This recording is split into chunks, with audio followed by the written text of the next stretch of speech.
Bonsoir, bienvenue dans cette soirée de débrief On est créa. Bienvenue à tous ceux qui découvrent un petit peu On est créa, qui découvrent cette chaîne et qui découvrent un petit peu ma tronche. Il y en a pas mal qui me connaissent, mais il y en a certains qui me connaissent pas. Donc ce que je vais faire, c'est que je vais me présenter rapidement pour que vous compreniez pourquoi, qui je suis pour faire une soirée débrief du concert de Beyoncé. Parce qu'en soi, on pourrait se dire de quoi il va parler, pourquoi enfin, pourquoi lui. Donc je vais vous expliquer en quelques mots d'où je viens. Donc, je m'appelle Piou, de mon vrai prénom Pierre-Yann. J'ai 38 ans, je suis marié à une femme la plus incroyable de la planète. Je suis désolé, c'est moi qui l'ai eu. J'ai trois enfants de 7 ans, 4 ans et 15 mois. Une dernière petite fille, blonde aux yeux bleus, comme moi. Et en fait, depuis que je suis jeune, j'ai su ce que je voulais faire. J'ai voulu toujours travailler dans la télé. Et donc, j'ai pu faire mes études dans l'audiovisuel. Et très, très rapidement, sachant que je suis du Pays Basque, très rapidement, vers mes 20 ans, j'ai pu monter à Paris pour travailler dans la télé, à Paris. Donc j'ai eu pas mal d'expériences dans différentes entreprises, différentes boîtes, différents domaines de la télé. Mais la grosse expérience que j'ai eue, c'est dans la post-production. Donc c'est tout ce qui est après un tournage, lorsque le tournage est déjà fait d'une émission. On se retrouve dans des studios pour faire du montage, pour faire de l'étalonnage, pour faire du mixage, pour faire du contrôle qualité, pour faire plein de choses. Donc j'ai travaillé des années dans ce type-là d'entreprise. Et c'est ce type-là d'entreprise où j'ai travaillé une partie importante par rapport à ce soir, où j'ai travaillé le contrôle qualité. C'est-à-dire que j'ai été payé à regarder les programmes de télé avant qu'ils passent en diffusion en télé. J'ai été payé à les vérifier de A à Z, en son, en vidéo, pas juste en regardant la télé comme ça, mais avec plein d'outils informatiques, plein d'outils audio, plein d'outils vidéo. Et en fait, il y a des normes de diffusion sur chaque chaîne. Et en fonction des normes, des choses que vous, personne ne verrait, personne n'entendrait, mais il y a des normes et on doit faire passer tous les programmes de télé là-dedans.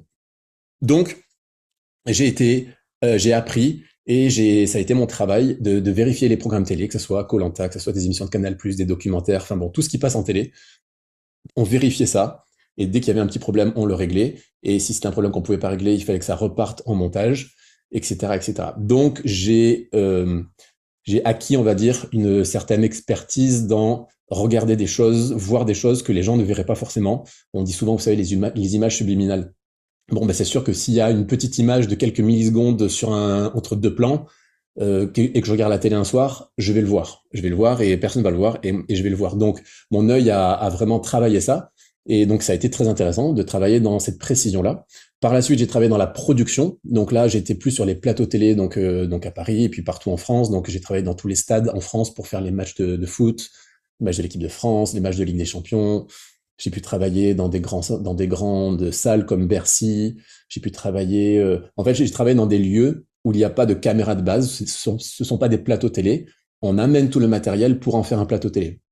Donc, par exemple, j'ai travaillé au Palais de l'Élysée parce que fin de l'année, le président, il fait les vœux à la nation. Et quand il fait les vœux, il va pas sur un plateau télé. Il reste à l'Élysée et c'est un plateau télé qui vient chez lui. Et donc, on avait un camion, un car régie avec tout ce qu'il fallait, les caméras. On arrive un jour avant, on installe tout à l'Élysée, les caméras, il fait son discours, on remballe tout, on range et on rentre chez nous. Et le soir même, ça passe en télé. Donc, voilà, j'ai pu avoir accès à des lieux assez incroyables, à faire des choses assez incroyables, à travailler avec des gens assez incroyables. J'ai pu travailler aussi une saison sur Fort Boyard. Donc, on part en bateau le matin, travailler, on rentre le soir en bateau, et pendant la journée, on monte des escaliers, on ne fait que ça avec des caméras de 40 kilos, et on filme des émissions françaises, des émissions étrangères, et pendant 2 mois, on ne fait que ça, pour qu'ensuite, pendant l'été, il y ait donc les émissions Fort Boyard. Donc là, j'ai été en tant que technicien vidéo, c'est-à-dire que je n'étais pas moi caméraman, mais je suis l'assistant du caméraman, c'est-à-dire que j'installais les caméras, je préparais les caméras, je tirais des câbles, je faisais en sorte qu'il n'y ait pas de problème, et s'il y en avait, il fallait les résoudre, etc., etc. Donc ça a été toute une période très importante pour moi, parce que j'ai toujours été passionné de télé. En parallèle, je suis musicien, donc pianiste, j'ai joué dans mon église dès que j'étais en âge de jouer. Et puis par la suite, il y a eu plein d'expériences. Et puis j'ai pu être prof de piano. J'ai pu enregistrer aussi un album aux États-Unis, à Nashville, en tant que pianiste et compositeur. J'ai pu jouer évidemment dans les églises où j'ai été. Donc dans mon parcours, j'ai commencé au Pays Basque. Après, je suis monté à Paris. J'ai pu aller à Ilsong Paris pendant 10 ans. Et par la suite, je suis arrivé à Bordeaux. Et donc maintenant, je suis à Bordeaux avec ma femme depuis 2017. Et on est à l'église Momentum. Et je travaille à l'église Momentum en tant que directeur créatif. Donc c'est un bien grand mot qui peut paraître un peu flou, mais donc avec mon profil vidéo, tout ce que vous pouvez voir sur YouTube de l'Église Momentum, ça passe, on va dire, par moi et par mon expertise et mon expérience et ma passion.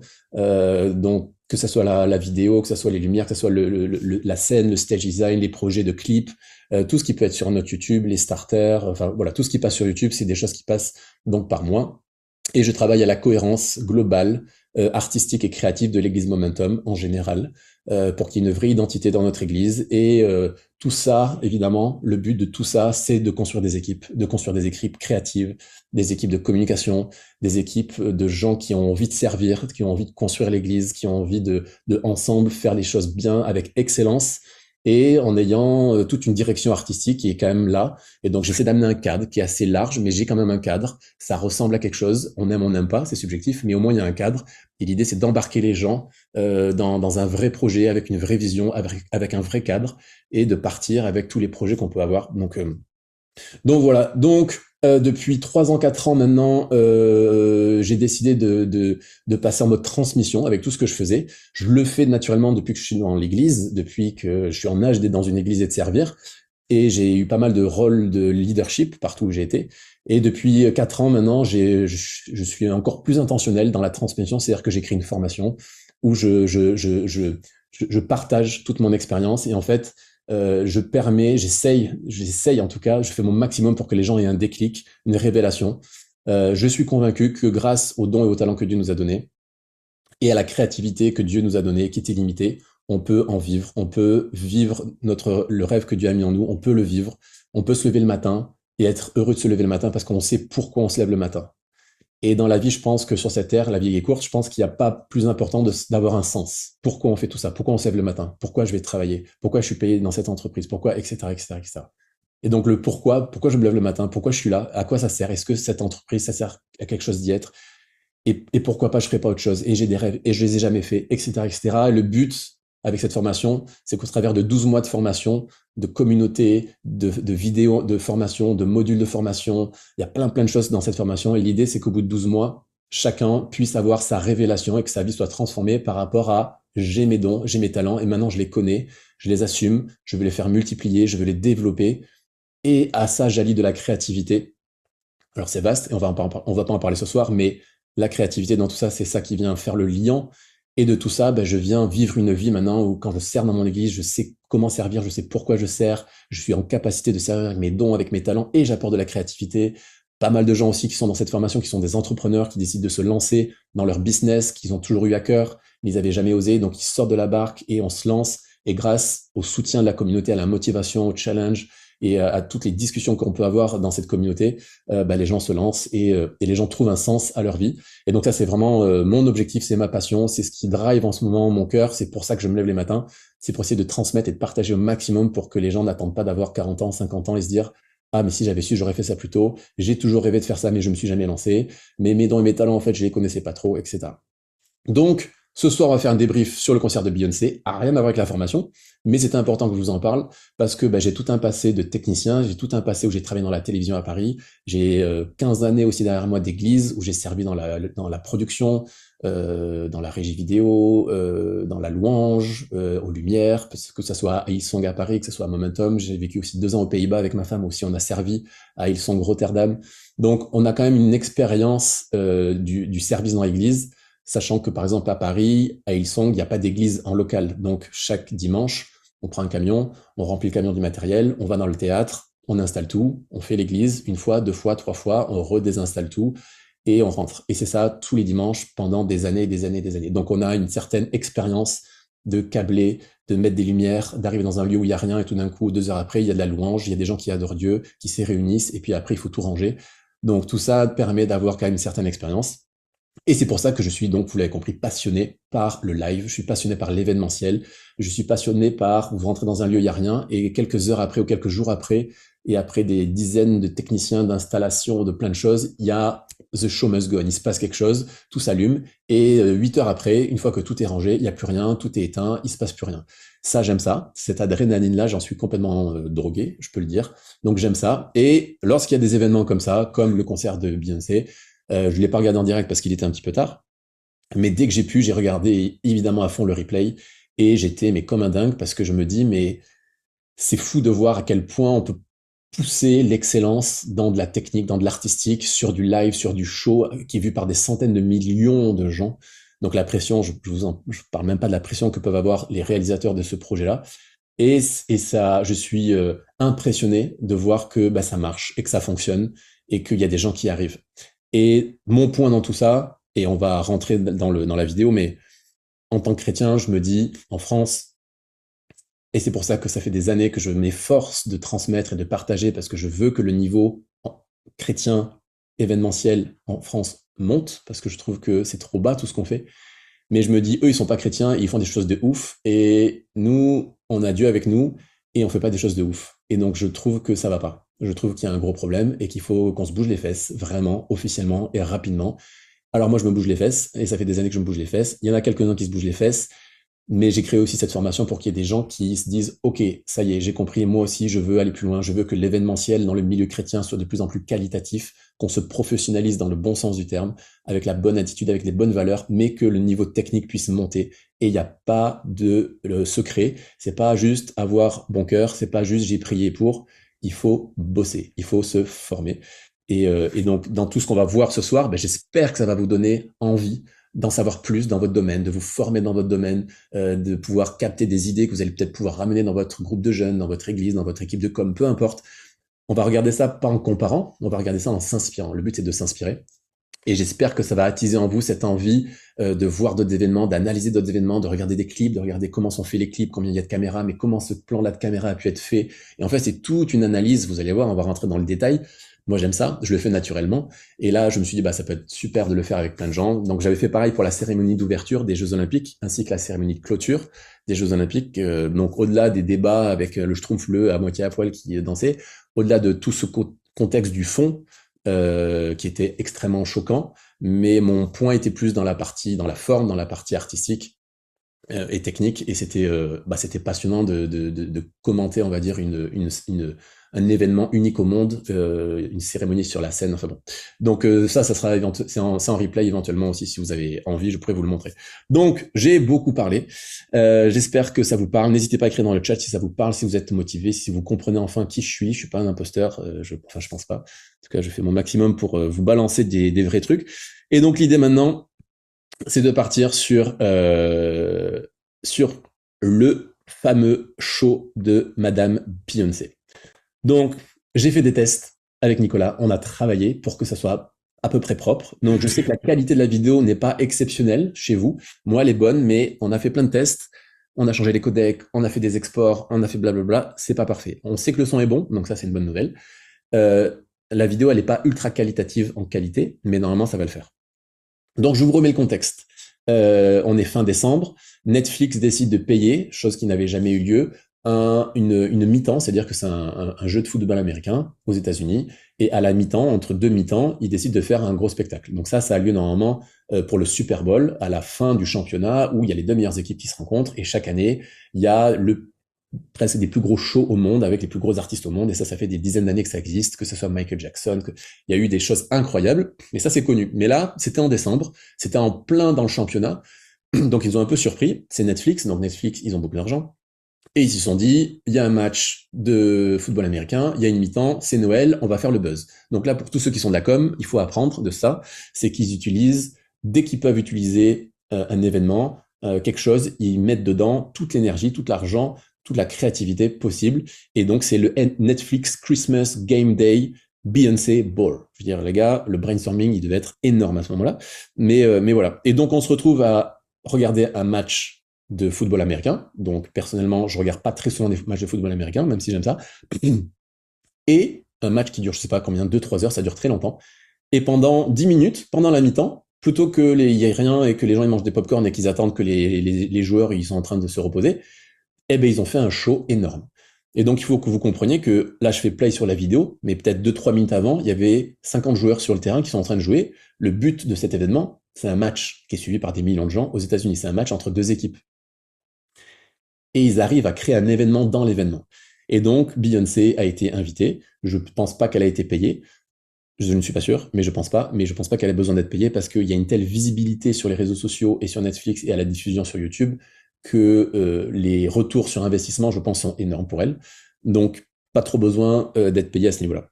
Mais j'ai pas l'info, peut-être qu'elle a été payée. Donc on va y aller tout doucement, mais sûrement. La vidéo fait 13 minutes. Donc vous allez voir qu'on va quand même s'arrêter pas mal de fois, voire même beaucoup de fois. Au fur et à mesure, n'hésitez pas encore une fois à écrire vos questions sur tout ce que je dis. Et il y a plein de choses que vous allez peut-être vous savoir et que moi je sais pas.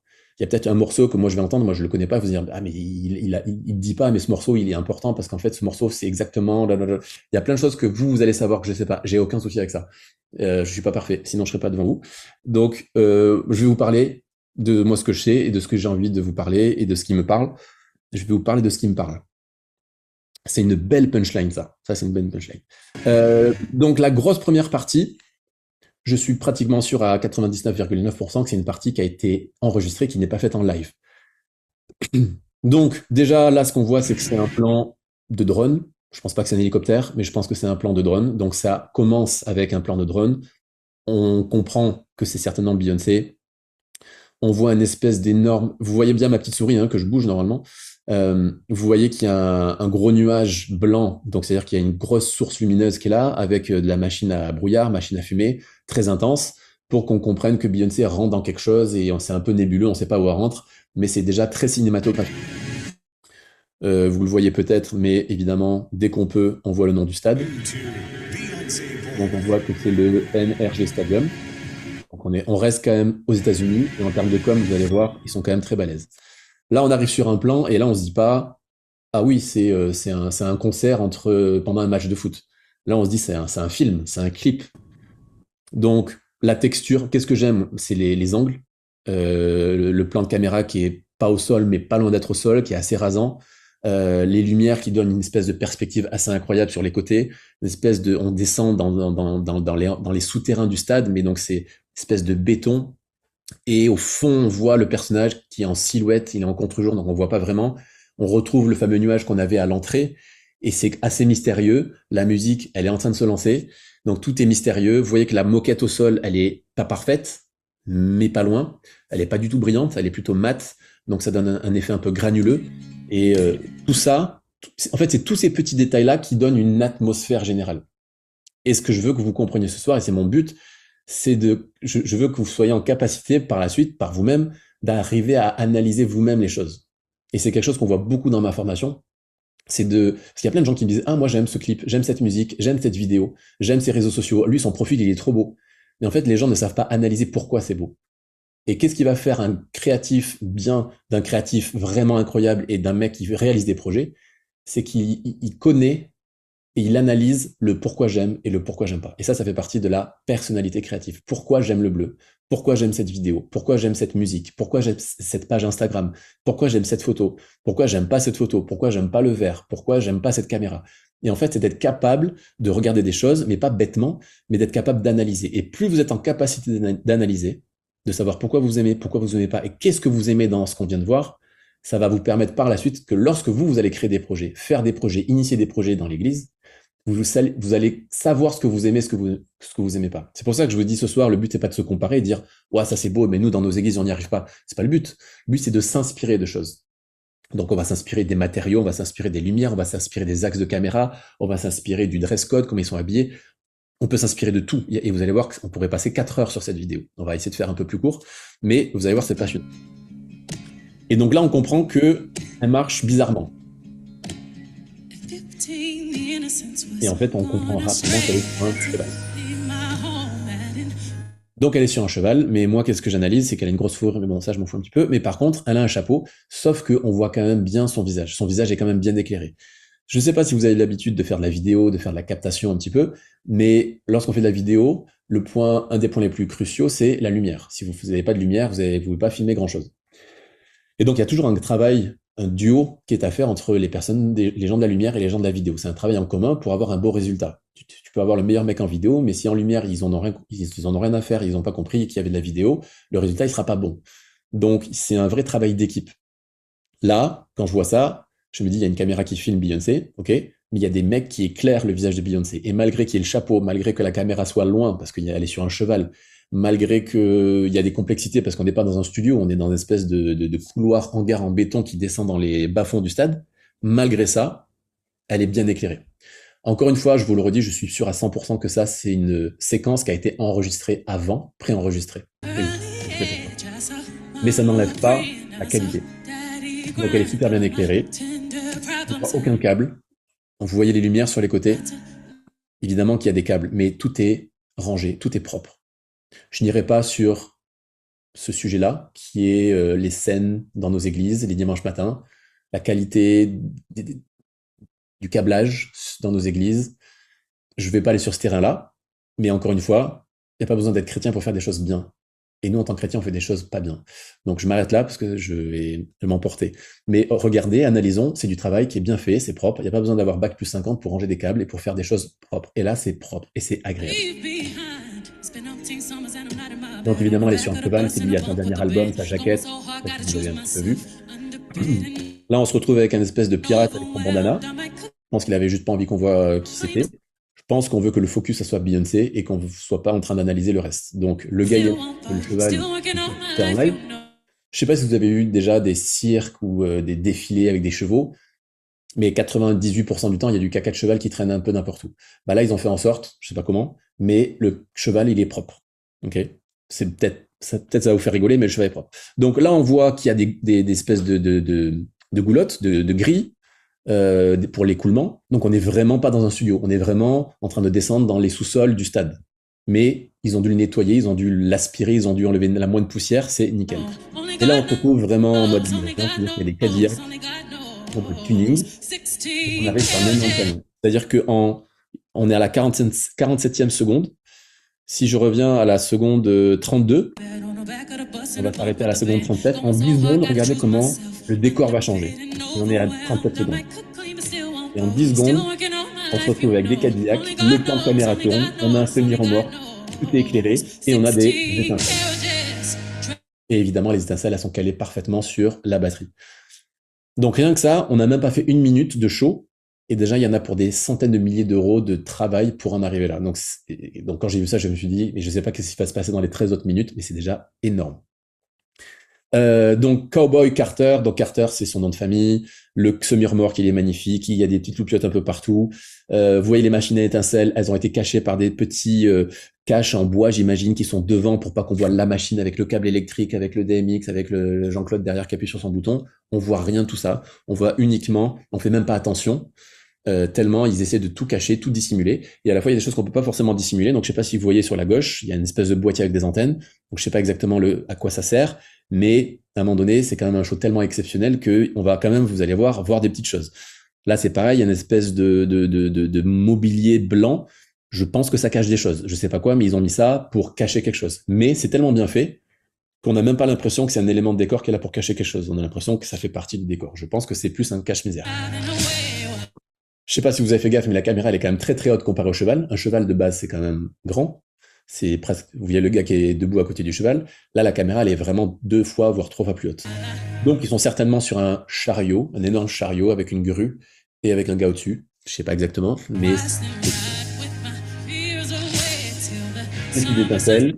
Ça, vous allez me dire, bah oui, ça se voit partout. Ouais, ça se voit partout. Mais quand on a déjà un petit peu utilisé ce genre de machine, bah ça arrive que tu appuies sur le bouton et que ça marche pas. Ça arrive parce qu'il y a rien qui est parfait.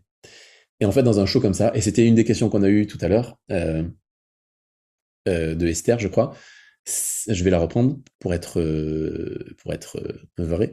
Une question, j'aimerais savoir pour préparer ce genre d'événement ou autre et mobiliser une équipe, combien de temps à l'avance, et aussi en cas de gros bugs techniques, est-ce qu'il y a un plan B? Et en fait, c'est là que je pense que les Américains sont extrêmement bons, et je pense qu'en France, on est aussi très très bon dans le milieu séculier, sur certains événements. C'est qu'il y a un tel travail, il y a une telle connaissance du matériel, il y a un tel travail, une telle expérience des techniciens, qu'on n'est évidemment jamais à l'abri d'une erreur, mais il y a une telle connaissance du matériel, une telle expérience que les gars, ils savent s'ils prennent un risque ou pas, et ils savent s'il faut un plan B ou pas. Et là, si ça marche, c'est que les gars, ils connaissent parfaitement leur matériel. Ils n'ont pas fait appel à un prestataire qui n'était pas sûr, parce que l'autre, il pouvait pas parce qu'il avait piscine. Donc, ils ont pris Jean-Claude. Et Jean-Claude, tu peux nous amener des machines. On se connaît pas, mais bah, il faut les mettre derrière 2 voitures. Et puis, au moment où on te fait top, t'appuies. Eh ben, je pense pas que ça marche comme ça. Je pense que tout est ultra sécurisé dans les prestataires qu'ils prennent. C'est des gens qui connaissent par cœur. C'est des gens avec qui ils ont travaillé des centaines de fois. Je pense qu'ils ont répété ça des dizaines de fois. on ne peut pas imaginer le travail qu'il y a en amont derrière pour que là, en à peu près 53 secondes déjà, on en a pris mais plein les yeux.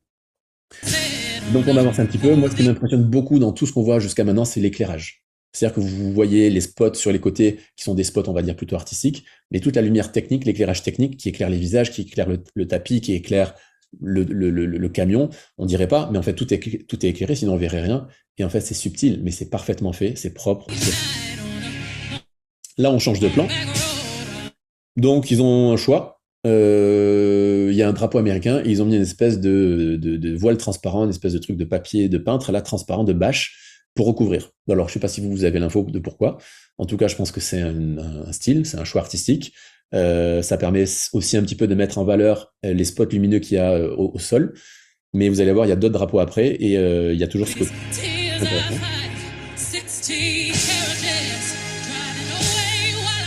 Donc là, on se retrouve sur un beau tableau, on a un Beyoncé, un cheval, on a son montagne énorme, on a à peu près 10 millions d'euros de Cadillac derrière elle, qui ont la plupart les feux allumés. Dans certains même, il y a des mecs dedans. Sur la gauche, sur la droite, il y a toujours des drapeaux américains. Là, vous le voyez, il y a une petite lumière, il y a un petit spot. Donc, on voit quand même un petit peu de chaque côté les spots. Petit à petit, on commence à avoir quand même un petit peu de matos. Mais c'est quand même nickel. Là, la caméra part à droite.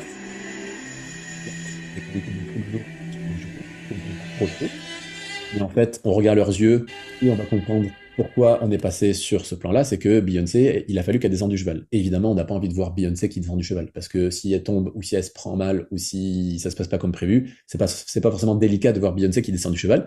Donc, on est passé par une équipe de troubadours qui était debout sur des chevaux. C'est un choix. Il doit y avoir une explication. Ça doit être l'équipe de la ville ou de je sais pas, mais bon. Et Beyoncé a donné une petite caresse au petit cheval.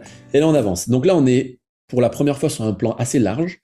On voit que le tapis blanc-rouge, et ça a dû leur coûter pareil un bras, il est propre, il est nickel, il n'y a pas de plis, il est droit, bon, il y a tout qui fonctionne. On voit sur la droite nos petites lumières avec les petits câbles, c'est pas parfait, mais c'est quand même pas mal, ils ont bien bossé, les Américains. En termes de couleur, on est sur du blanc, sur du rouge et sur du bleu, on va dire, un petit peu d'éteint, mais du bleu. Donc on est sur les couleurs évidemment du drapeau américain.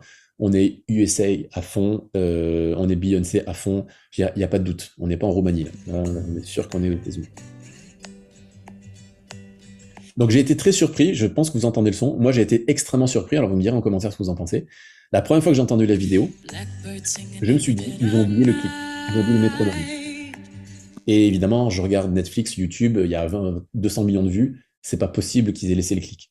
Mais j'ai quand même été très surpris par ce son, alors peut-être comme le cheval qui avance, qui donne le tempo, mais j'ai pas trop compris pourquoi il y avait ce clic derrière, pourquoi il y avait Là, on se retrouve pareil, c'est une équipe de troubadours avec des guitares, bon, j'ai pas trop compris. Un beau drapeau blanc, qui est pas là parce que je pense qu'il s'ennuyait, je pense que ça doit cacher quelque chose.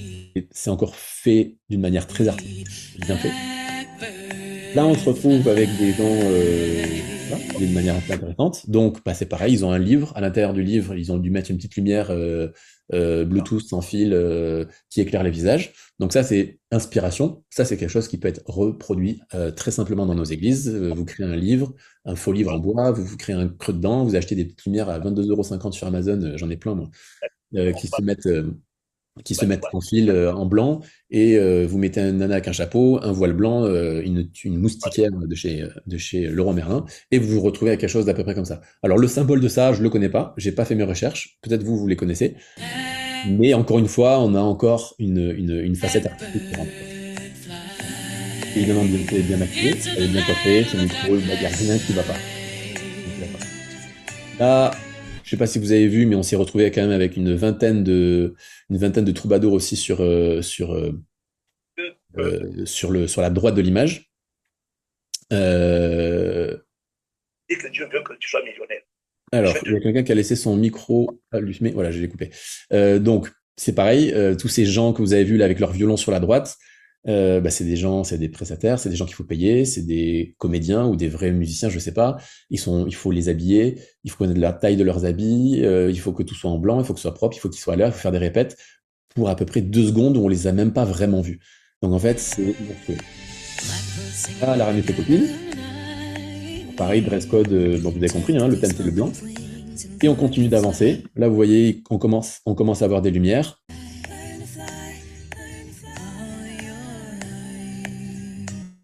Notez-moi en commentaire, mais ça vous choque pas, vous, le clic derrière? C'est quand même très bizarre, non?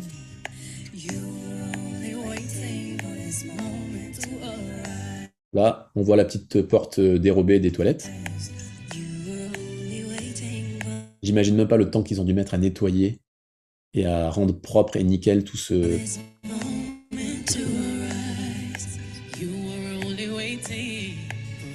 Alors si on veut pousser le truc, on aurait pu se dire, bah, ils auraient pu mettre des micros blancs, parce que là, ils sont plus à 2 millions près sur des projets comme ça. Donc bah, les nanas, elles auraient pu avoir des micros blancs ou je sais pas, trouver un... Ils ont tout mis dans la couleur des cheveux. Et là, on arrive sur un moment de bascule. C'est qu'il y a la caméra qui tourne. Évidemment, on voit, moi dans ce genre de truc, je fais pause partout, je regarde les câbles, comment ils ont fait, enfin bon, passons. On se retrouve comme au début avec un espèce de gros halo lumineux, une espèce de gros nuage avec un énorme spot lumineux plus de la fumée qui nous donne une espèce de contre-jour.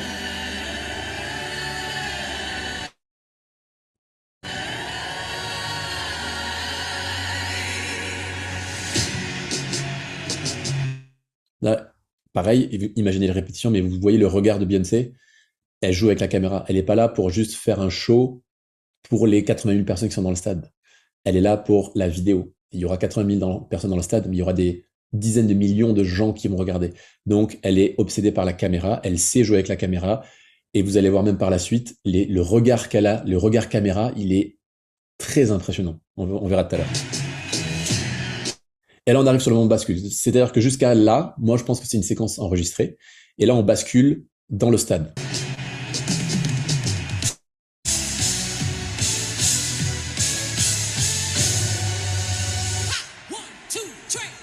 Regardez ses yeux, regardez son expression, regardez la rapidité du changement d'expression qu'elle peut avoir dans les yeux.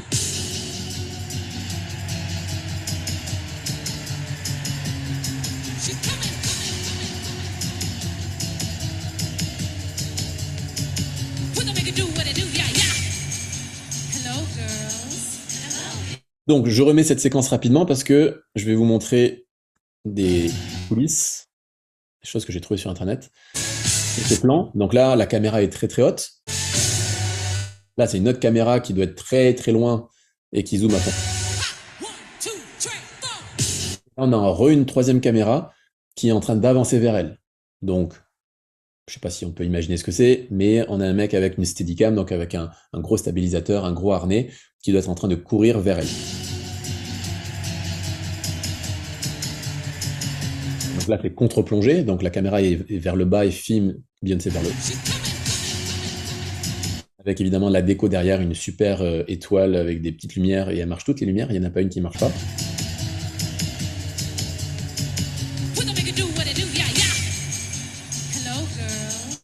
Donc, j'arrête le partage de vidéo, celui-là, et je vous en montre un autre. Je vais vous en montrer un autre qui est ici. Là. Alors, c'est pas du tout ça que je voulais faire. On va le faire différemment. Voilà, on va faire celui-là. Donc, vous allez voir, c'est très intéressant parce qu'évidemment, tous les gens qui sont dans la salle, ils ont tous leur téléphone, ils sont tous en train de filmer. Ce qui devient un fléau, je trouve. C'est-à-dire que les gens ne profitent plus, ils filment. Mais bon, c'est un autre débat qu'on n'abordera pas ce soir. Donc, regardez un petit peu les coulisses de la fameuse entrée de Beyoncé. Donc, on a vu toute la première séquence, elle est sur son cheval là, mais ça a été fait quelques jours avant. Et les gens qui regardent, ils ont l'impression que c'est en même temps. Donc, elle rentre dans le brouillard et tout d'un coup, on arrive dans le stade et là, on la voit sur la plateforme. Eh bien, en fait, Beyoncé, elle était en attente depuis 2 minutes, en attente que la séquence vidéo passe avec son cheval, qu'ils avaient préenregistré. Elle est en attente pour refaire le lien avec l'entrée dans le stade. Et donc là, on a un mec qui filme. Cette séquence-là que là, on est en train de voir, elle n'a pas été diffusée. Là, ce moment-là, c'est le moment où on la voit avec ses copines en train de chanter de base. Donc le petit monsieur en bas, là, je sais pas si vous le voyez, le crâne rasé, là, lui, c'est pas un danseur. D'accord? Lui, c'est un monsieur de la sécurité.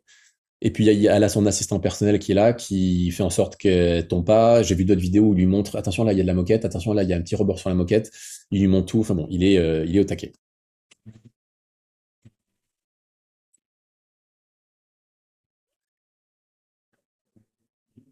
Vous avez vu un petit mec passer avec un sac à dos. Je sais pas le nombre d'assistants qui est là pour elle, mais il y a rien qui est improvisé là-dedans, rien.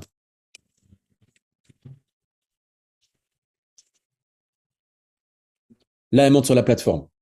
Donc, je vous le dis maintenant parce qu'on le verra par la suite, mais regardez sur la plateforme, sur le côté de la plateforme, je ne sais pas si vous voyez, mais il y a une espèce de petite partie métallique. Il y a son pied de micro, mais à droite de son pied de micro, il y a une espèce, dans l'angle, il y a une espèce de partie métallique. Et en fait, c'est cette plateforme qui va monter à la fin. Mais ça, c'était après analyse que j'ai pu capter ça, parce que j'avais pas compris que c'était la même plateforme. C'est-à-dire qu'actuellement, il y a les anneaux métalliques qui sont là, qui sont prêts à recevoir les élingues, les filins qui vont qui vont arriver du plafond, mais pour l'instant, ils sont pas encore installés. Blablabla, je reviens sur ma fenêtre. Je reviens sur ma fenêtre. Donc là, ça bug apparemment un petit peu la vidéo, si j'ai bien compris. Donc je vais y aller plus par séquence d'images. Est-ce que vous voyez le petit caméraman en bas à gauche là, en bas à droite, pardon? C'est celui de tout à l'heure. Vous savez, le plan qui arrivait vers le bas, eh ben c'est lui. Et vous le voyez. Et je sais pas si vous voyez bien, donc il a un assistant derrière lui parce qu'il peut pas tout faire, il peut pas filmer et en même temps pas marcher sur les autres. Et au-dessus de l'objectif, il a un tout petit écran et sur ce petit écran, il y a un petit prompteur. Et alors ça, j'étais un peu choqué parce que je me dis Beyoncé à ce niveau-là, avec l'expérience qu'elle a et le métier qu'elle ait besoin d'un prompteur, ça m'a étonné.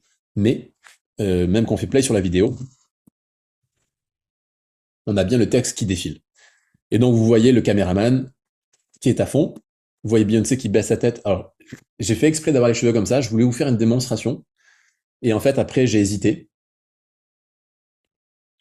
Et je me suis dit que ça serait peut-être mal perçu, donc je vais pas le faire.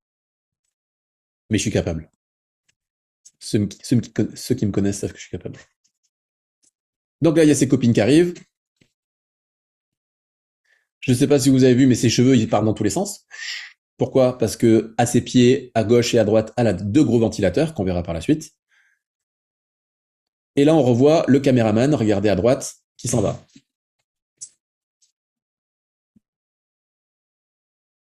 Il s'en va en courant. On continue. Et là, vous voyez la fameuse grande caméra. Je vous parlais qu'au début, on voit Beyoncé qui est filmée par en haut. Et là, vous le voyez ici un petit peu dans l'ombre. Il y a un énorme chariot avec une grue dessus. Ils sont 3-4. Entre je pousse le chariot, entre je gère le bras et entre je gère la caméra, ils sont tous dessus. Et il est en train de se placer. Il y a un autre caméraman qui se prépare là-bas. Toujours pareil avec un assistant derrière. Ici, on a un petit photographe qui s'est perdu. Mais voilà. Mais il a eu un badge. Donc s'il est là, c'est que je pense qu'il doit pas être mauvais. On a le caméraman qui revient avec le prompteur.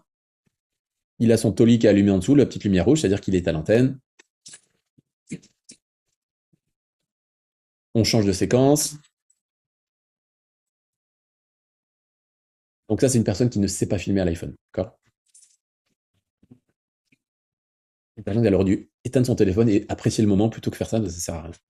Ça sert tellement à rien que je vais arrêter ce partage-là. Je vous remontre par rapport à cette séquence un autre moment. Voilà, donc ce moment aussi est très intéressant. Je repartage ça. Donc là, elle vient d'arriver sur la plateforme et elle vient de mettre son manteau au sol. Et vous l'avez vu, je le remets. Il y a un petit monsieur qui vient et qui enlève le manteau. Regardez à droite. Et là, j'enlève le manteau. Ok, donc ça, c'est la première chose. Le caméraman qui arrive en bas à droite avec son assistant. On voit là sur le cœur de la page Instagram, là, sur le cœur, on voit la caméra, l'autre caméra d'en haut. Regardez bien avec ses cheveux. Et je monte et descends. Je monte et descends. Donc c'est la séquence qu'on a vue tout à l'heure, la vraie séquence. Et regardez bien le caméraman.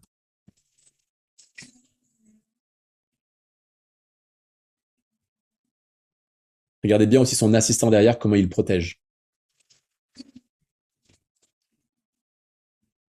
Il part. Les danseurs, ils sont au taquet. Ils sont d'une synchronisation monstrueuse. Le caméraman revient.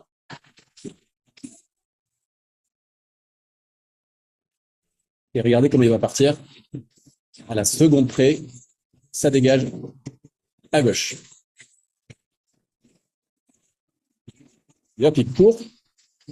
Et pourquoi? Parce que derrière, bah, il y a les danseurs qui se mettent en plein centre. Et là, nous avons un deuxième Steadicammer qui arrive sur la droite. Lui, il n'a pas d'assistant. Et il vient chercher Beyoncé qui descend les escaliers.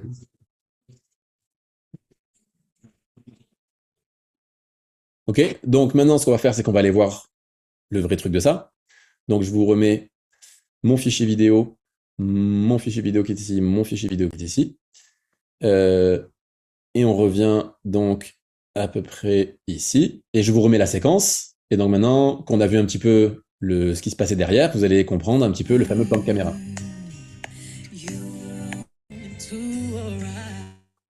Hop, j'avance. Elle enlève son manteau. Et je ne sais pas si vous le voyez, mais on le voit, le gars qui est en train de partir pour aller chercher le manteau. Regardez bien.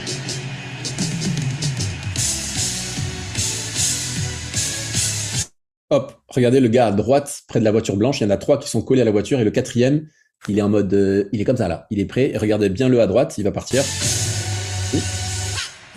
Donc là, on est un gros plan sur Beyoncé. Donc on ne voit pas le mec qui est en bas, qui est en train d'enlever le manteau. Mais tout ça, le réalisateur, celui qui commute entre chaque caméra, je ne sais pas combien, il doit avoir 30, 40 caméras, tout ça c'est répété, il n'y a aucun moment d'improvisation de dire « Ah tiens, je vais prendre cette caméra, c'est pas mal ». Tout est réglé comme du papier à musique et c'est énorme. Là, on a la fameuse caméra qui arrive d'en bas avec les 2 gars, avec l'assistant et le Steadicammer. Il monte vers elle.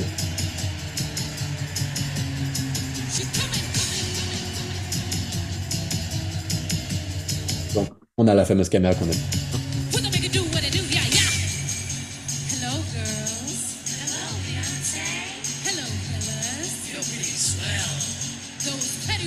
Là, on change de caméra. On est sur une caméra qui est tout au fond, sur un gros pied. Bien. Pendant ce temps, on a le Steadicammer qu'on a vu tout à l'heure qui recule pour laisser le champ libre. On a la fameuse caméra qui est sur un gros chariot qui est en hauteur, qui est à 5 mètres de haut. Et donc sur ce plan-là, on ne voit pas le fameux Steadicammer, l'autre caméra qui était au sol avec les 2 gars là. On le voit pas parce qu'il a déguerpi au bon moment et on le voit plus. Là, on montre un plan de batterie, donc bon, on va pas aller sur tous les détails, mais la batterie est blanche, le SPDX est blanc, les amplis sont blancs. Enfin bon, c'est énorme. Gros budget. On remonte une caméra sans montrer ce qui se passe au sol. Pourquoi? Parce qu'il y avait le cadreur qui était prêt à revenir avec ce qu'on est en train de voir. En bas à droite, là, c'est le fameux gros ventilateur. À gauche et à droite, vous les voyez, le gros ventilateur. Qui d'ailleurs, à ce moment-là, sont éteints parce que ses cheveux, ils bougent plus. Ils bougent parce qu'elle bouge. Mais naturellement, il n'y a pas du vent qui arrive sur elle. J'ai kiffé la personne derrière qui avait une pancarte en bas à droite, qui a une pancarte où elle a écrit son amour pour Beyoncé, je pense. Et elle a cru qu'on allait voir ce qu'il y avait écrit dessus. Mais c'est bien tenté. Vous voyez bien les ventilateurs, là. Alors, c'est pas des petits ventilateurs chez Leroy Merlin à 22,50 €. Hein. On est sur du beau ventilo. JC nous dit, j'ai lu qu'ils ont mis exprès le son d'un métronome avec la tessiture d'un talon. Ça correspond quasiment à tous les pas de Beyoncé qui marchent en rythme. Ah ouais. Bah ils sont. Merci pour cette info que je n'avais pas.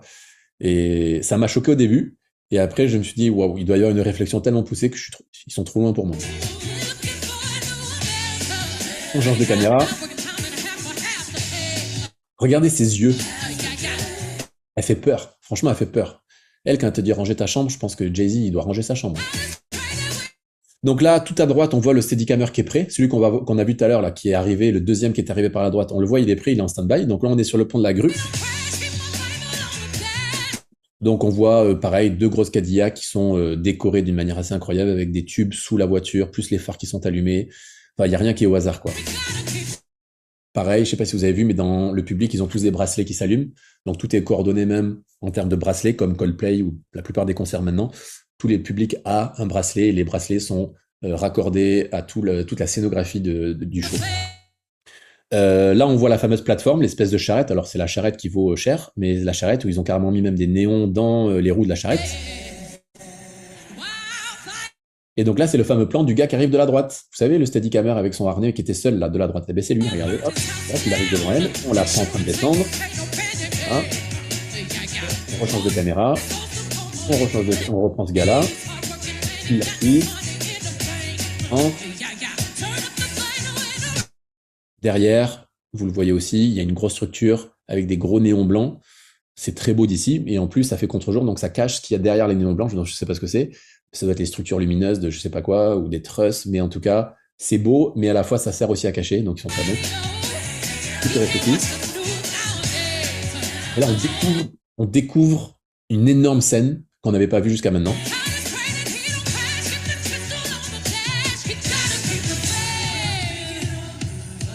Et là, quand j'ai vu ça, je me suis dit, mais là, c'est même pas un clip, c'est du cinéma. C'est plus qu'un clip. Les estrades, elles sont magnifiques. Enfin, elles sont en tout cas bien éclairées. Ils sont tous serrés, mais pas trop serrés, mais quand même, on a un effet de masse qui est assez énorme. Le public derrière est dans le noir, mais ils ont tous leur bracelet et leur téléphone allumé, donc ça donne ce côté un petit peu étoile derrière. Ils sont pas tous éclairés pareil, vous voyez, sur les gradins. Au centre, c'est un peu plus éclairé, là où il y a Beyoncé. Sur les côtés, c'est pas éclairé pareil, mais il y a quand même une source lumineuse. Et c'est surtout que tous les gradins sont vraiment très lumineux. Et ça donne cette espèce de lumière qui arrive de bas en haut, qui est la meilleure lumière au monde. La lumière de bas en haut. Chez vous, ne mettez pas des lumières qui arrivent du plafond. Il faut pas faire ça. Ça, c'est péché. Vraiment, c'est péché. C'est pas bien. Dans ma formation, j'en parle. Comment éclairer son chez-soi? Comment éclairer son salon de vétérinaire quand tu accueilles des gens? Comment éclairer ton église? Comment éclairer ta réunion de jeunes? Bon, passons. C'est notre sujet. Et donc là, on a un plan, le fameux plan de la grue. Donc les pépitos, ils ont dû être avec leur chariot en train de se dire, vas-y, mets-toi à gauche, bouge plus. Et là, il nous faut notre plan de grue. Vous voyez derrière les poteaux des embutes de foot. Et vous voyez tout en haut les loges. Et dans les loges, qu'est-ce qui est écrit? Coca-Cola partout, Coca-Cola partout, Coca-Cola partout, Coca-Cola partout. Et oui, on reste aux États-Unis. Donc là, on se retrouve avec le fameux tapis blanc et rouge. Donc c'est inconscient, mais en fait, tout est lié. Depuis le début, tout est lié. Tout est cohérent, tout est cohérent. On voit que le tapis, par contre, il est pas super bien plié. Donc, je pense que Thibaut, il a pas bien fait son boulot. Il est peut-être pas en forme. Mais comme vous le voyez quand même, voilà, ça, quand même, tout n'est pas parfait. La caméra au sol, il bouge un peu. Alors ça m'a beaucoup étonné. Je remets à 89. Alors bon, c'est subtil, hein, tout le monde le voit, mais vous allez voir que cette plan-là, il y a la caméra qui tremblote un petit peu. C'est-à-dire que le plan n'est pas parfait. Là, on est sur le plan en haut et on va passer sur ce plan-là. Et là, sur ce plan-là, vous allez voir, le mouvement, il n'est pas si fluide que ça. Il y a un moment donné, ça bouge un petit peu. Regardez. Donc, c'est comme si le stabilisateur électronique, il avait un petit peu bugué, ou si c'est le fameux Thibaut qui a mal mis la moquette et que Jean-Claude, avec sa caméra, il a trébuché. Je ne sais pas. Mais je me suis dit, ça y est, parce qu'en fait, dans ce genre de presta, de ce show, bah, moi, je cherche l'erreur. Parce que je me dis, il n'y a pas d'erreur. C'est parfait. Même si la perfection n'existe pas, mais ils sont au summum de ce qui se fait. Donc, ils n'ont pas le droit de faire d'erreur. Il peut pas y avoir d'erreur normalement. Et donc, quand il y en a une, bah, je jubile parce que je me dis, ah, bah voilà. Et ça me rassure. Ils sont pas parfaits. Et eux non plus sont pas parfaits. Et malgré les millions, malgré l'expérience, malgré les répétitions, eh ben, on reste sur de l'événementiel, on reste sur du live, on reste sur du show. Et il y a toujours quand même ces petites choses-là. Donc, moi, ça me rassure dans un sens. Mais là, on a eu un petit souci caméra. Mais par contre, en termes de lumière, c'est monstrueux. Là, le visuel, il est magnifique. Je parle pas du dress code, je parle pas du groupe WhatsApp qui a été créé pour dire alors vous me donnerez les tailles pour les pantalons, les chaussettes, le blazer, le chapeau. Marie, le chapeau, pourquoi tu m'as dit que tu voulais du S alors que t'as vu ta taille, blablabla. Et toi, nana. J'imagine même pas le mec qui a géré les dress codes pour que ça aille à tout le monde, que tout le monde l'ait à l'heure, que Amazon ait envoyé au bon moment. Enfin bon.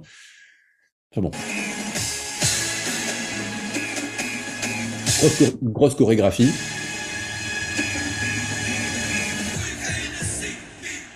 Alors, je sais pas si vous remarquez, mais il y a une seule personne dans les danseurs qui n'a pas de chapeau. Je sais pas si vous l'aviez vu. Et vous allez comprendre qui c'est après.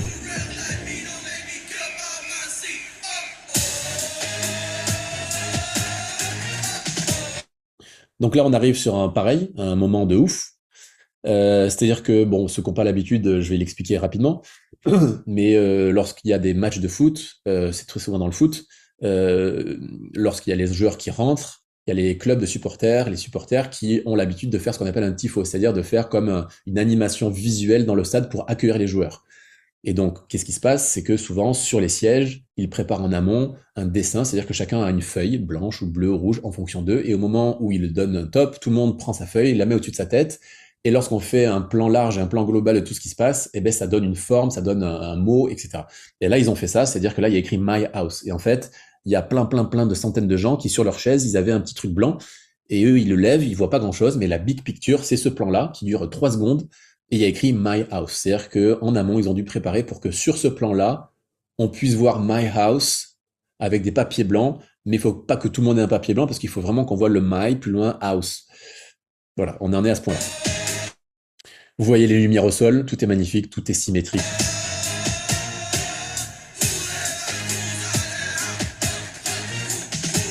Évidemment, Beyoncé, donc grosse chorégraphie.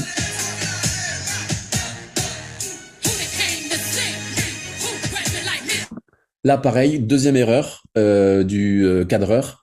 Alors, je pense pas que vous allez vraiment le voir de chez vous parce que la qualité, elle est pas top.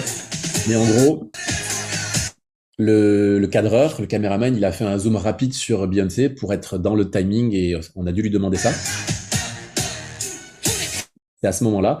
Et en fait, il a mal géré sa netteté. C'est-à-dire qu'au moment où il a zoomé sur Beyoncé, il n'a pas en plus géré son point, sa netteté. Et donc, en fait, le visage de Beyoncé, lorsqu'il est proche d'elle, le visage est flou.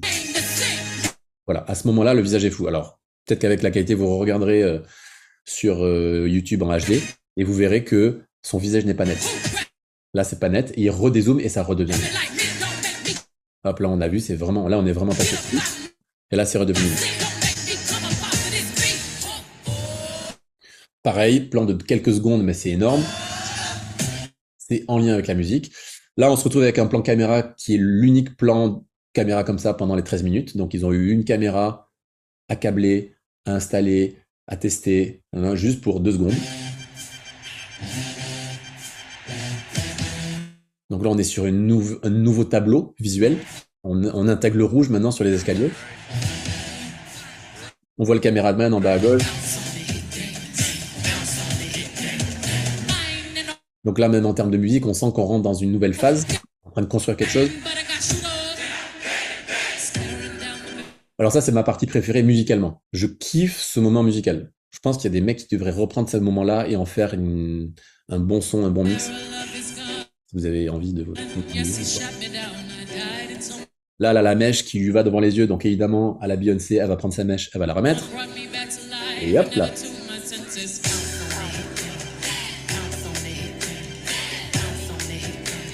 Donc là, moi, dans ce moment-là, ce qui m'impressionne, c'est qu'en termes de lumière sur son visage, la lumière qui éclaire son visage, il n'y a pas un moment où il n'y a plus de lumière, ça revient, ouais, parce qu'on est dans un stade et que bah, on pouvait pas mettre des lumières partout et qu'elle marche, elle avance, et donc c'est compliqué d'avoir une homogénéité totale de lumière sur son visage. Eh ben c'est parfait, il y a aucun moment où ça bouge.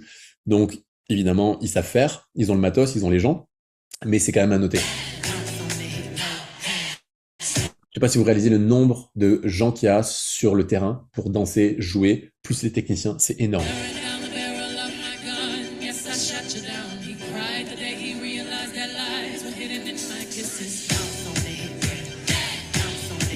Et donc, vous comprenez que le cadreur, il est carrément dans la chorégraphie. Il faut qu'il écoute tout ce qui se passe. Il faut qu'il accélère, qu'il ralentisse, qu'il s'arrête quand elle s'arrête. Donc, c'est des techniciens, mais qui sont carrément, en fait, des chorégraphes presque, des danseurs.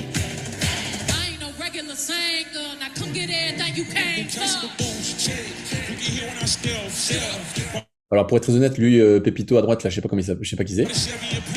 Vous allez me dire, mais tu sais pas qui c'est, mais bien sûr, mais c'est... Bah oui, mais je sais pas. Je vais être honnête. Et là, on se dit, mais qu'est-ce qui se passe? Elle lui tourne autour. Et elle nous dit au revoir. Et elle disparaît de l'écran. Et évidemment, tout le monde se dit, enfin peut-être pas tout le monde, mais en tout cas moi je me dis, mais qu'est-ce qu'elle est en train de faire?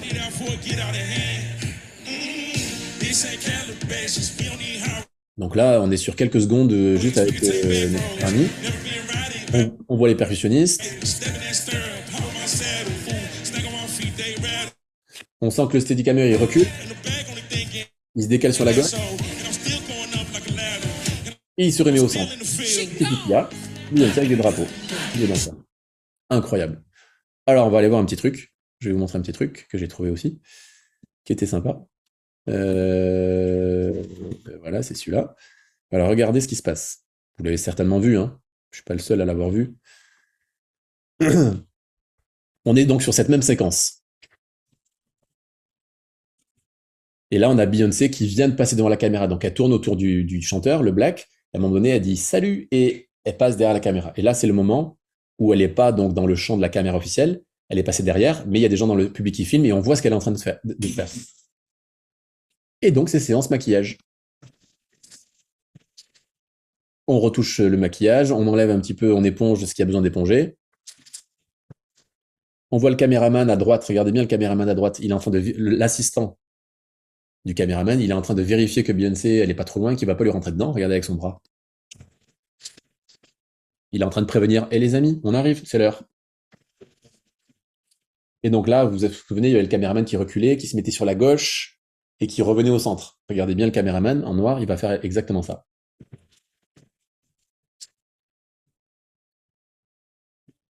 Voilà, donc dans les 20 secondes, il y a son assistante qui était là pour lui faire une retouche maquillage et coiffure. C'est les Américains, hein. On est sur quelque chose. Donc je remets notre petit moment. Vu. Ça, c'était mon moment préféré. Donc là, Beyoncé, elle est en train de se faire maquiller.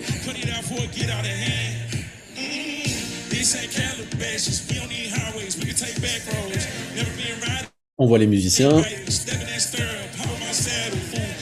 Et on a le caméraman qui va à gauche. Et Beyoncé.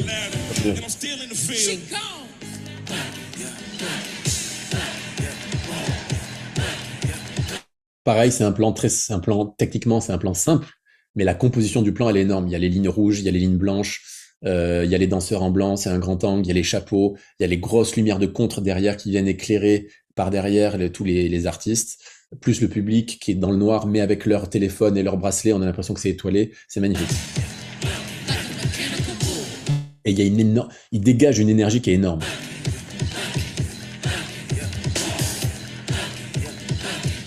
Tout est centré, tout est symétrique. Vous voyez la moquette en bas à gauche, c'est quand même pas parfait. Mais c'est ok, c'est pardonné.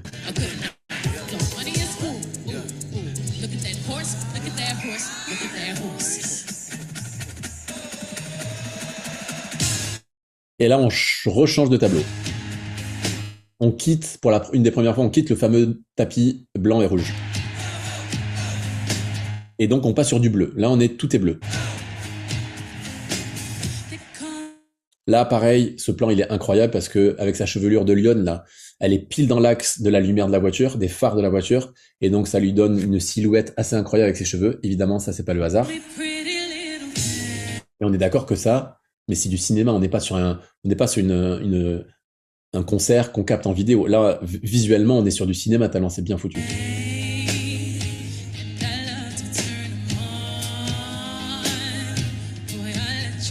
En vrai, je pense qu'avec mes cheveux, je peux danser pareil. Dites-moi si vous voulez une petite danse.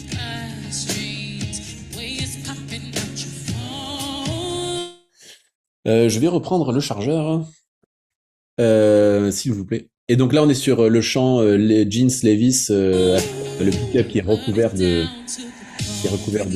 jeans, avec Post Malone.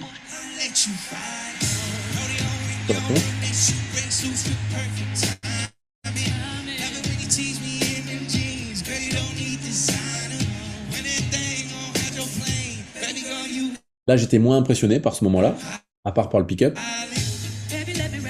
Mais j'aime bien l'attitude du gars à gauche. J'ai l'impression qu'il kiffe son moment.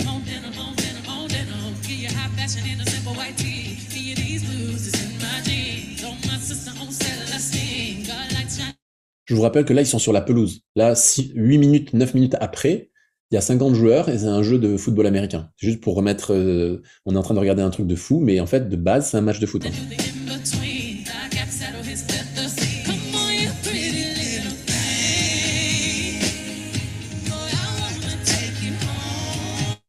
Petite question, ça veut dire que pendant le show, il y a une équipe qui gère la diffusion des écrans en temps réel. Et si c'est le cas, c'est répété en amont. Ah oui. Moi, je pense pas qu'on peut imaginer, enfin moi je peux pas imaginer la régie vidéo de ce genre de moment, mais après c'est des gens qui ont l'habitude de faire ça, c'est les meilleurs, c'est des Américains, ils ont l'habitude des énormes shows, c'est pas une nouveauté pour eux, c'est juste beaucoup de travail, c'est beaucoup de répétition, c'est les meilleurs, mais ils y arrivent quoi. Oui, on veut bien ta danse. Allez, trop tôt.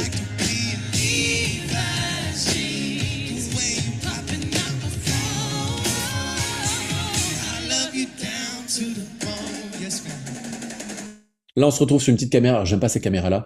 Ces espèces de caméras, je les appelle, c'est les GoPro embarquées. Ils ont accroché ça sur la percussion. Moi, je suis pas fan. Pour moi, là, visuellement, artistiquement, dans l'univers dans lequel on est, là, on en sort un peu avec des caméras comme ça. Parce que c'est pas aussi qualitatif. Il y a pas de profondeur de champ. On sent que même les couleurs sont pas pareilles. On n'est pas sur les mêmes capteurs. Et en fait, ça se voit.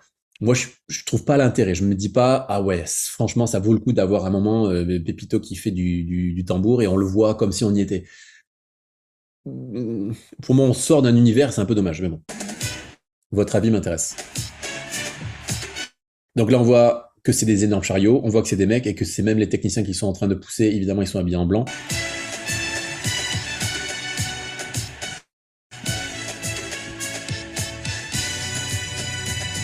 Bon, il y a plein de choses à analyser. C'est quand même. Jolie, Jolie, Jolie, Jolie.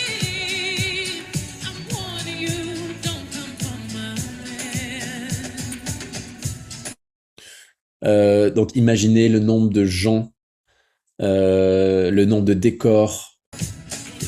Jolie, Jolie, Jolie, Jolie.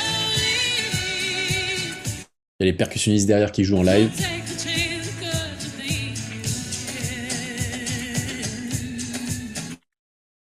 think. Ce plan était intéressant parce qu'on voyait beaucoup de choses, c'est assez rare. Et on voit la fameuse grue que je vous parlais tout à l'heure en bas, là, avec le gros chariot. On voit les autres caméramans. On voit que tout n'est pas droit. Ils sont pas tous parfaitement droits. Vous voyez la voiture plus les deux qui entourent les deux lignes de jambes, bah, c'est pas droit. Alors, quand c'est plan zoom et que c'est plan serré, on le voit pas. Mais sur un plan comme ça, j'étais assez étonné qu'ils mettent ce plan-là, qui je trouve n'est pas le plan le plus qualitatif. Par contre, ça contextualise qu'on est bien sur un terrain et que dans 10 minutes, il y a des joueurs qui arrivent. Your beauty is beyond compare. Takes more than beauty, it's a seductive stare. Voilà, Beyoncé, petit clin d'œil à la caméra. Come between a family Elle fidélise sa clientèle. and a happy man. Là, ce plan est beaucoup mieux. Il est un peu plus droit. Jolie, I'm a woman too. A game to play, nothing new. Your peace depends on how you. Pareil, plan analysé, tout est symétrique, il met des lumières partout, le cadre est sympa. Move, Jolie. Jolie, I know I'm a queen, Jolie. Still a Creole to cheat from Louisiana. Pareil, j'étais un peu étonné de ce plan parce qu'on sent que c'est un plan. Je pense que le gars il est pas en steadicam parce que ça bouge pas mal. Je pense que le gars il est physiquement avec sa caméra sur l'épaule, il est en train de reculer, ça bouge un peu.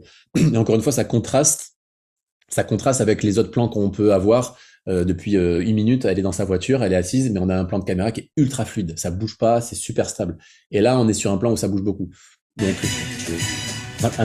à l'inverse, ce plan-là est très stable. Donc vous voyez, on part de droite, on part de gauche, la caméra qui va à droite, les musiciens qui vont à gauche. Enfin bon, on cherche le mouvement à fond. Là, c'est très à l'américaine. C'est vrai qu'on a. Alors j'ai un bébé qui pleure, mais bon, tout va bien se passer. J'ai des gens sur le coup. Là, on est très à l'américaine sur les fameux shows à l'américaine pendant les sports de football américain, avec les chorégraphies, avec les comment ça s'appelle, les majorettes, etc.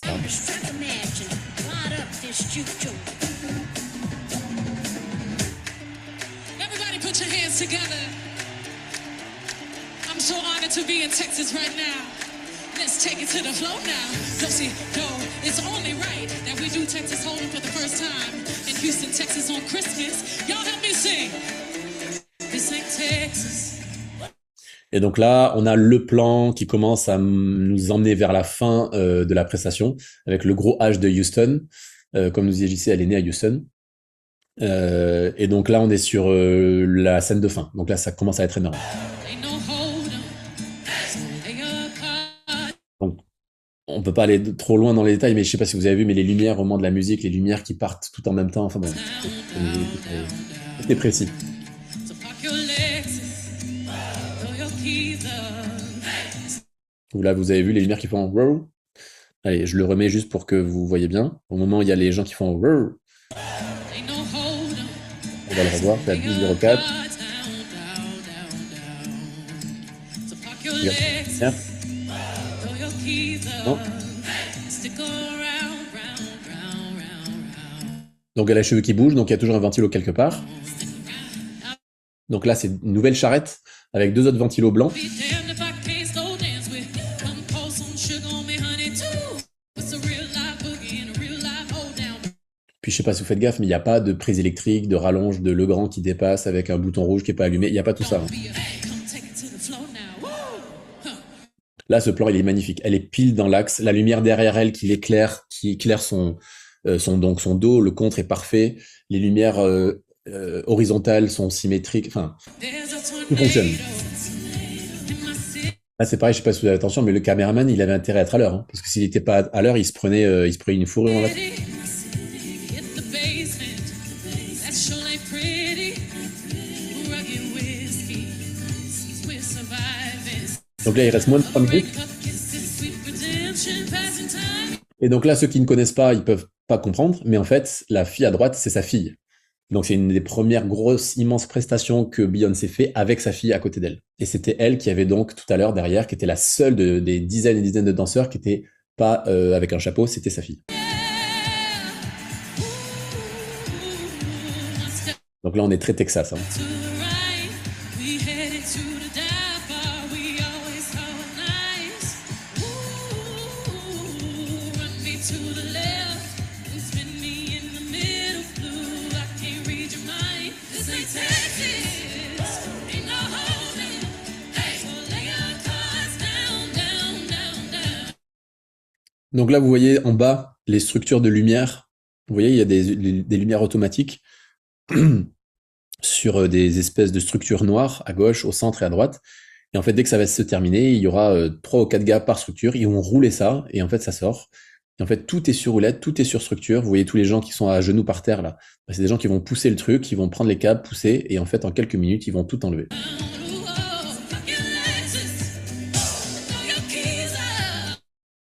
Voilà. Bon, imaginez la taille de la scène. Lorsqu'ils ont dû créer le show, on se dit, bon voilà, ça c'est le stade, bah, c'est la scène. Donc il nous faut des danseurs sur toutes les lignes. Ah bah oui, mais ça va faire beaucoup. Bah oui, bah c'est parti. Vous voyez la cable cam, je sais pas si vous la voyez, c'est la petite caméra, l'espèce de point noir pile au centre. C'est la caméra qui vole, qui permet d'aller où elle veut dans le stade.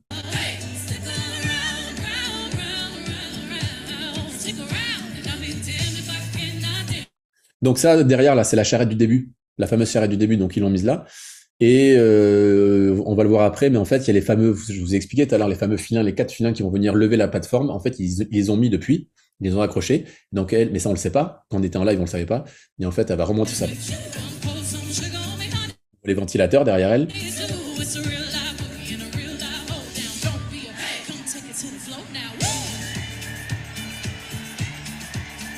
Je sais pas si vous entendez, on entend le stade et les gens ils sont complètement dingues. Il y a sa fille, c'est de la country. On est sur le summum du show à l'américaine.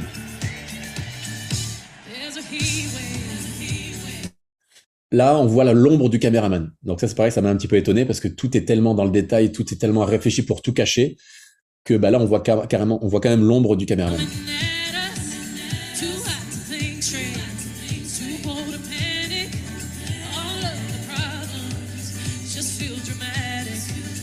Là, il nous reste 1 minute.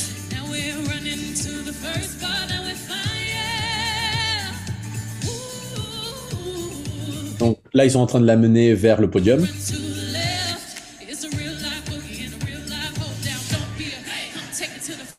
Là, je sais pas si vous avez vu, le plan était flou aussi.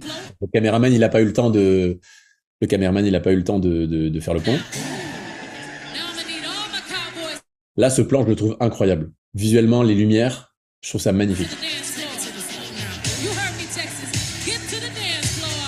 Là, donc techniquement, il reste qu'1 minute. Donc là, il balance de la fumée. On sent que là, c'est le bouquet final. Et dans tout ce moment-là, je sais pas si vous remarquez, mais on ne voit pas Beyoncé.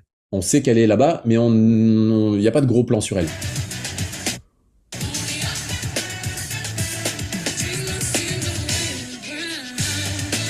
Et donc ça, c'est le fameux plan qui nous amène à Beyoncé. Et en fait, vous allez voir, je vais vous montrer notre vidéo, mais en fait, on ne voit pas Beyoncé, sauf qu'on est pile dans l'axe, elle est pile derrière, mais avec cette chorégraphie des danseurs qui partent à droite, à gauche, à droite, à gauche, ça nous permet de cacher Beyoncé, et actuellement, elle est en train de se faire harnacher pour pouvoir monter. Et donc, le petit monsieur, entre les deux danseurs, là, vous pouvez voir, il y a un petit monsieur, qui a une sacoche, une ceinture noire. C'est lui comment ça s'appelle? C'est un nom. Le monsieur qui s'occupe de sécuriser la madame. J'ai oublié le nom, mais vous allez le voir entre les deux, il s'en va. Le mec, il est à genoux, il est à droite. Et donc, ah mince, si je fais ça marche. Arrête le moment. Vous voyez les 4 filins là, on les voit un petit peu. Donc vous voyez les 4 cordes, les 4 filins. Donc la plateforme a été bien accrochée. Et elle, derrière elle, je savais pas au début ce que c'était, cette espèce de truc blanc, mais en fait, c'est une espèce de socle dans laquelle elle peut vraiment se poser son dos. Et là, il nous reste donc 40 secondes. Et là, donc, c'est le bouquet final, c'est énorme. Et là, elle monte. Et personne ne l'avait vu venir.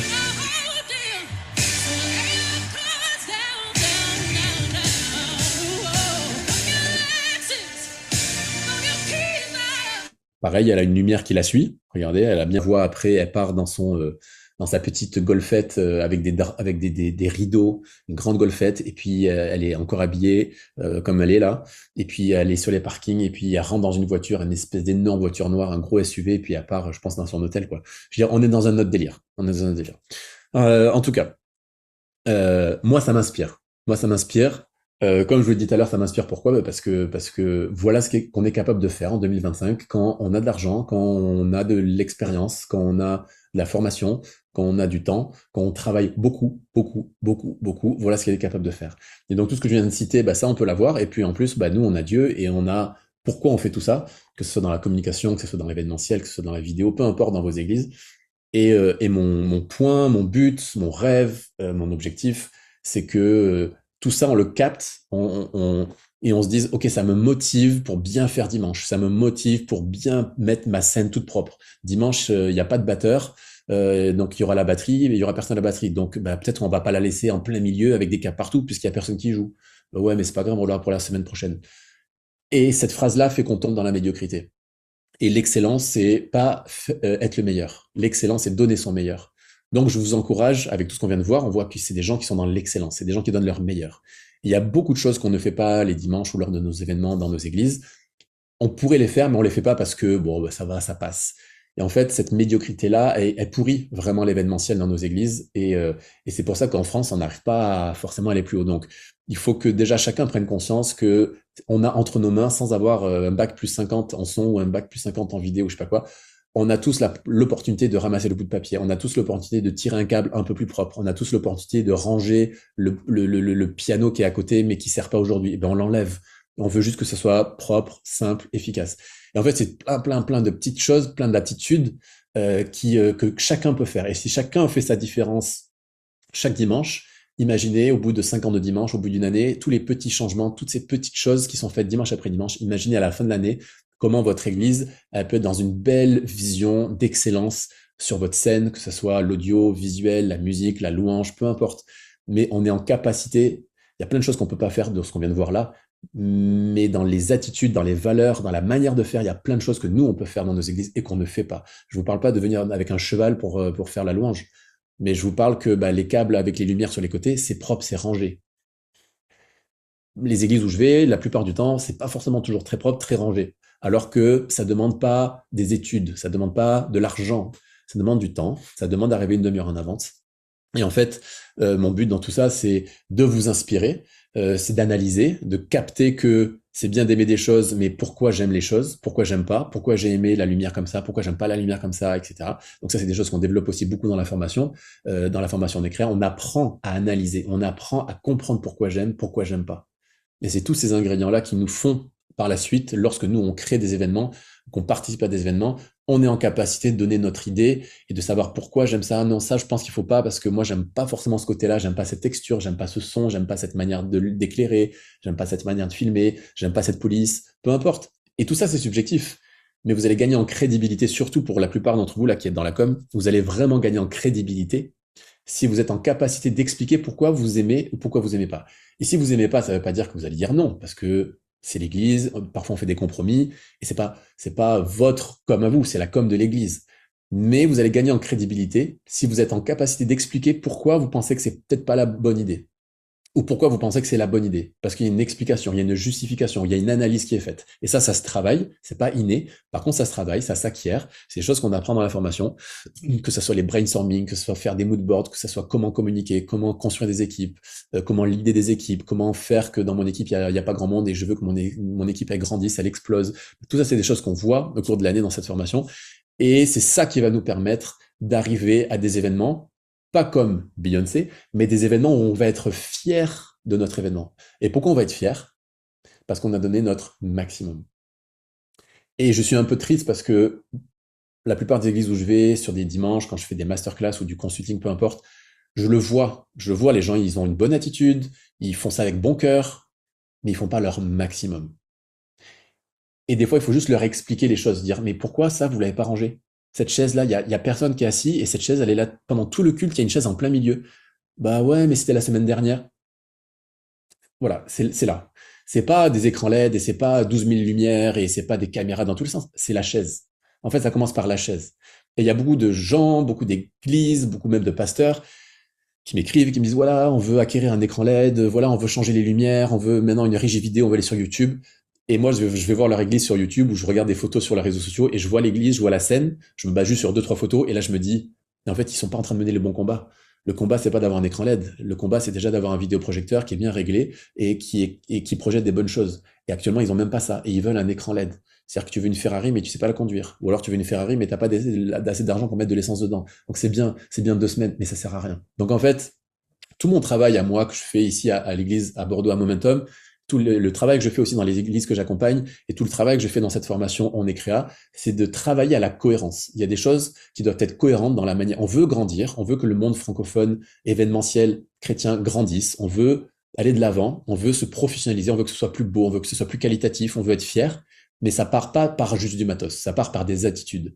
Ça part par une prise de conscience de plein de choses, ça part par des révélations, et c'est pas, on fera pas un gros événement un jour comme ça. On fera un gros événement qualitatif. Pourquoi? Parce qu'on sera des dizaines et des centaines de gens, chacun dans son église, chacun dans son petit groupe de jeunes, chacun dans son petit truc, année après année, à faire des choses avec excellence. Et c'est là où l'ADN général de nos églises et de nos mouvements et de ce monde chrétien français va vraiment monter. Et oui, on va le faire, ce Stade de France, et ça c'est mon rêve, et il y en a certains qui le savent, parce que ce soir, dans ce live, il y a 3-4 personnes de la formation qui sont dans la formation, et donc vous le savez, c'est mon rêve. Et c'est pas mon rêve pour faire bling bling, c'est mon rêve parce que je veux être redevable, je veux avoir quelque chose que j'ai dit publiquement pour être redevable. Je veux qu'un jour on fasse un Stade de France. Pourquoi le Stade de France? Parce que c'est la salle la plus grande qu'on a en France, mais je veux faire un Stade de France pour un événement chrétien, et je veux que ce soit un événement de qualité, dans le fond comme dans la forme. Le fond, évidemment, c'est pas ma mission. Le fond, que ce soit les invités, les équipes de louanges ou le programme, c'est pas vraiment ma mission à moi personnellement, mais en tout cas, dans ma mission que je me suis donnée, que Dieu m'a donnée, c'est vraiment la forme. Et c'est que qu'on soit en capacité d'organiser ces événements et qu'on soit pas obligé de prendre des gens du séculier pour organiser un événement chrétien. Et ça va demander quoi? Ça va demander des dizaines et des centaines de gens comme vous qui décident de passer des soirées à essayer d'apprendre, de comprendre, de débriefer ensemble. Ça va prendre des gens qui vont prendre des formations, qui vont se former, qui vont apprendre, qui vont passer du temps à investir du temps, qui vont à investir de l'argent aussi pour apprendre, pour monter en compétences et le mettre en pratique dans son église locale, chaque dimanche, le samedi, à sa réunion de jeunes. Et puis personnellement, dans votre baby shower, l'anniversaire de votre mari, de votre frère, peu importe. Être créatif, c'est un style de vie. Être créatif, c'est pas juste le dimanche matin quand tu arrives à l'église à 10h. Ah ok, il est 9h50, il faut que je sois créatif. Alors, qu'est-ce que je vais faire? Non. Créatif, c'est un style de vie. Et c'est ce que j'enseigne dans cette formation, c'est qu'on apprend à vivre de manière créative. Notre vie doit être créative. Nos relations doivent être créatives. Notre passion doit être créative. Notre travail doit être créatif. Et en fait, quand on réalise que la créativité, c'est un style de vie, notre vie prend une autre dimension. Et en fait, le jour où on sera nombreux à se former, à s'être formés, à avoir cette révélation de la créativité, à connaître nos dons et nos talents, et à se lever le matin avec un sens dans la vie, le jour où on va dire, OK, maintenant on va faire un événement, tous ces gens-là, on va les réunir, et c'est avec ces gens-là qu'on fera le Stade de France. C'est avec ces gens-là, et il y a besoin de plein de gens. Vous avez vu ce qu'on vient de voir. Il y a besoin de sécurité, il y a besoin de son, lumière, vidéo, logistique, les finances, juridiques. Il y a besoin de plein de compétences. Il n'y a pas juste besoin de audiovisuel. Il y a besoin de tout. Donc il y a besoin de tout le monde. Mais il y a besoin de tout le monde avec des bonnes valeurs, avec une bonne mentalité, avec beaucoup de travail, avec beaucoup de discipline, avec beaucoup de fidélité, beaucoup de respect, et tout ça avec Dieu. Mais les amis, bien sûr qu'on est capable de faire des choses incroyables, incroyables. Et mon but, mon rêve dans ma vie, c'est que l'Église inspire le monde. Là, qu'est-ce qu'on est en train de faire? On est en train de regarder un événement du monde pour s'en inspirer pour nous, pour nos événements d'église. C'est OK. Et ça fait des années que je suis comme ça. Et c'est OK. Mais mon rêve, c'est qu'un jour, on soit en capacité de faire un événement d'église, un événement chrétien, qui soit relayé par les réseaux, par les médias, peu importe, et que des gens du monde, techniquement, viennent et nous disent « Wow, vous avez fait quelque chose artistiquement, vous avez fait quelque chose techniquement, c'est incroyable, on ne sait pas comment vous avez fait. » Et vous allez me dire « Bah ouais, mais non, dans le séculier, tout a été fait, les gens, ils ont des centaines de millions pour faire des spectacles, d'où nous, on va… » Mais les amis, on a Dieu, en fait. Et en fait, Dieu est illimité, illimité. Et Dieu va nous donner des idées qu'il ne va pas donner aux autres. La créativité, c'est de Dieu. Dieu est créateur. Donc Dieu est illimité. Donc la créativité que Dieu met en nous, elle est illimitée. Donc c'est pas grave si votre idée, quelqu'un l'a pris. C'est pas grave. Vous inquiétez pas. Dieu va vous donner des idées. Les idées, c'est pas un problème pour Dieu. Il est illimité. Illimité. Donc je suis convaincu que nous sommes en capacité de créer ces événements de qualité et que on sera fier de cet événement. Ça sera pas un événement parfait, mais on sera fier. Pourquoi on sera fier? Parce qu'on aura donné notre maximum. Donc je le redis, l'excellence, c'est pas être le meilleur. Être excellent, c'est donner son meilleur. Donc si chacun d'entre vous, vous donnez votre meilleur dimanche qui arrive dans votre église, dans votre service, à la com, à la photo, au son, peu importe, mais vous donnez votre meilleur. Et pas votre meilleur pour que l'autre le voie. Pas le meilleur pour être sur les réseaux en disant, vous avez vu, j'ai ramassé le bout de papier, hein, alors que c'était pas moi. Hein. Non, non, je parle pas de ça. Je parle de vous, entre vous et entre vous et Dieu. Je me couche ce soir, je sais que j'ai donné mon meilleur. J'ai fait des choses, il y a personne qui a vu, mais j'ai ramassé le truc. Je suis allé recabler quelque chose alors que ça fait 6 mois qu'on doit le recabler. Je suis allé encourager cette personne alors que j'avais pas raison d'aller encourager cette personne, etc., etc. Et c'est tous ces détails-là de l'ombre, toutes ces choses-là, toutes ces valeurs-là qui vont vous amener à une nouvelle dimension dans vos églises. Et je prie vraiment qu'on soit le plus nombreux possible à pouvoir vivre cette dimension-là. Et cette dimension-là va vraiment monter le niveau général. Donc, j'espère que ça vous a plu. En tout cas, vous êtes toujours assez nombreux, donc c'est cool. Moi, je referai ça, je pense, parce qu'il y a plein d'événements qui ont lieu. J'avais envie de faire ça pour Trump, qui a été l'investiture de Trump. C'est pareil, il s'est passé plein de choses pendant l'investiture de Trump, qu'on aime Trump ou pas. Techniquement, il s'est passé plein de choses. C'était passionnant. Je faisais que relever des trucs, la caméra qu'on voyait. Enfin bon. Donc, je vais refaire ça. Donc, n'hésitez pas à aller vous abonner sur mon Instagram.